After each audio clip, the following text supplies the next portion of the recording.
The table of content for today would be what is impact, what is impact measurement, why do we need impact measurement, and ways in gathering impact measurement, and also what do we use the collected data for.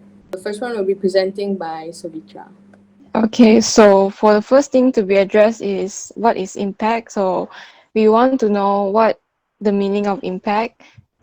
See slide number 5, which impact is, yeah, I can read from this, but I'll just briefly summarize on this.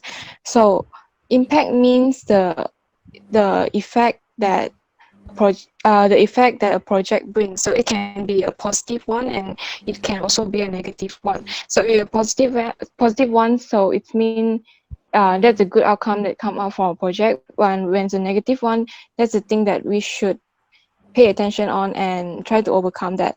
So the effect of a project can have the effect on the people who are the direct beneficiary of a project, which means the people who are closely related to the project.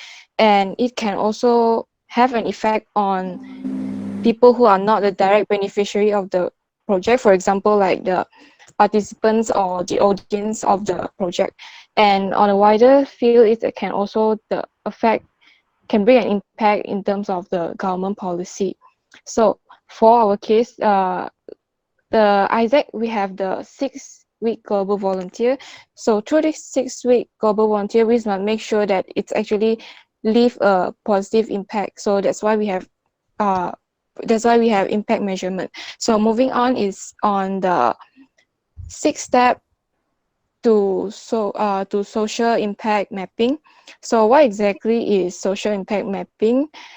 It is actually a method that it's a method that to help us to think about what are we trying to achieve, and it helps us to understand the step and what's the goal, like how we actually want to contribute to our goal. So for the first step is on the issues, on what issues and the needs that we are actually trying to address through our project. So in explaining this, I'll use my project as an example, which is the Northern Youth Leadership Conference, or known as NYLC, where we conduct conferences to the student as a way to increase their leadership skill. So that's the thing that we are trying to address. That is the lack of leadership skill among the youth. And for the second step is on what the target group are we actually trying to acting on. Like for my project is focusing on the secondary student, which are the youth, because we believe that youth are the future leaders of tomorrow. So that's why we are focusing on the secondary student who are also the youth.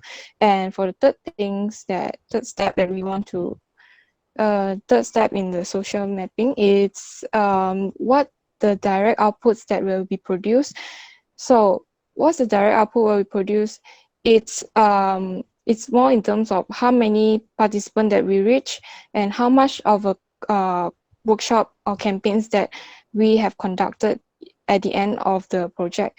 And for the next thing is what are the short and the midterm outcome that we must generate.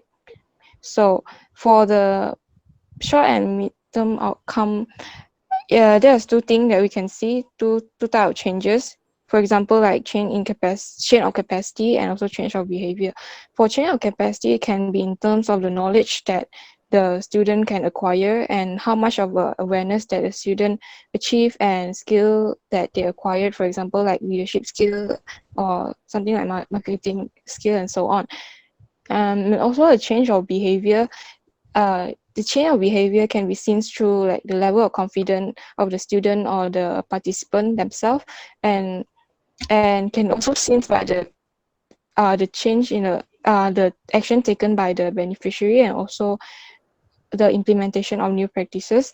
And lastly is on what's the final or the big impact goal that we actually trying to achieve. For our AIESEC project, we mainly implement the SDGs. So our big impact will mostly follow on the SDG targets, depending on what the SDG that we are focusing on. Okay, so now I'll be talking about the process of obtaining impact. Okay, so for the first part will be the project input. So project input basically means what we invest into the project. So for example, we need volunteers to run the project. or we need to gather materials for the workshop or activities that we want to run, and also the places and facilities that we need for the project. And then next would be the activities. This is what we do and also basically the key activities of the whole project. So for example, if you want to run workshops or awareness campaigns or any lessons, maybe you want to teach children.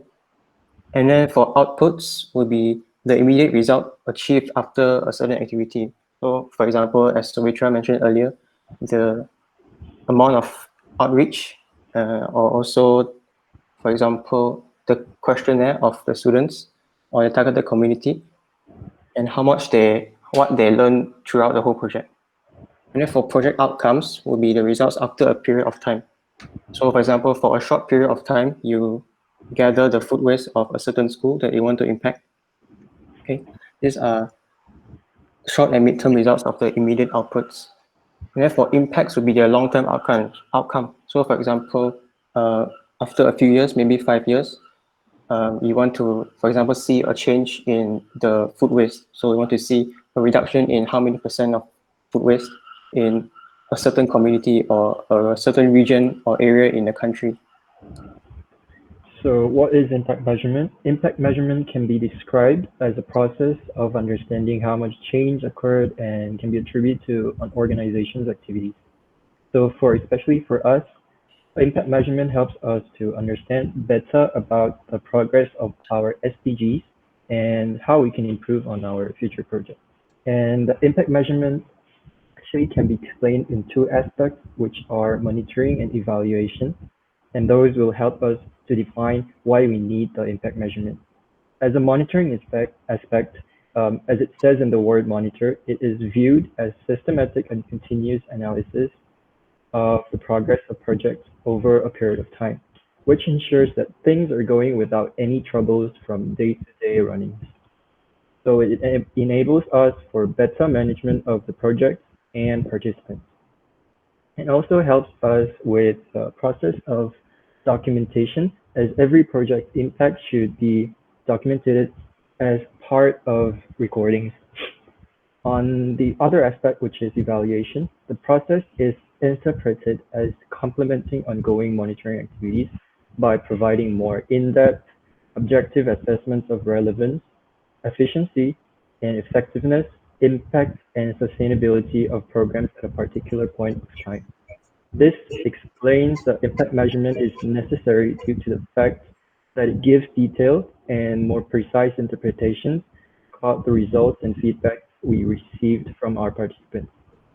It will help us to improve on the quality of projects and create a better and bigger impact on our society. Okay, so now I'll talk about the ways in how you gather impact measurement. Okay, so I'll give a few examples here. The first one you can do is conduct a survey before you run the project. So for example, if you want to go to a certain school, you will have a survey to give the students there, so you can find out what exactly is the problem of the school, and then so from that you can actually create the content of the project based on what the school needs. Okay, and then for the next example would be interview questionnaires.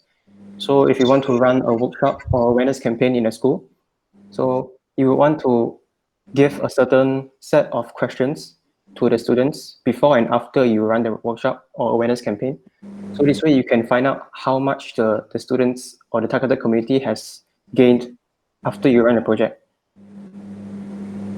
And also you can also have anecdotes from the project. So for example, you have some students to share a story or everything that they learned after you run the project or activity. And also you can do that by taking videos or pictures, or you can also have testimonials from them. Okay, so these are a few ways you can gather impact measurement. Okay, as for the last part would be what do we use the collected data for? So a few ways that we can use the data is to obtain target market, where we can use it to find a suitable target market to be approached for us to promote our project, and as well to find ways that we can impact the target market as well. As for the second one would be improve in the development, which means that the feedback that we obtain, like from the ways that we obtained just now that Troy mentioned, was like testimonials or anecdotes from the project. These things, these ways of getting the impact measurement or feedback of the project would be we can also implement into improving the project itself as well. So as for the last one would be promotional tools.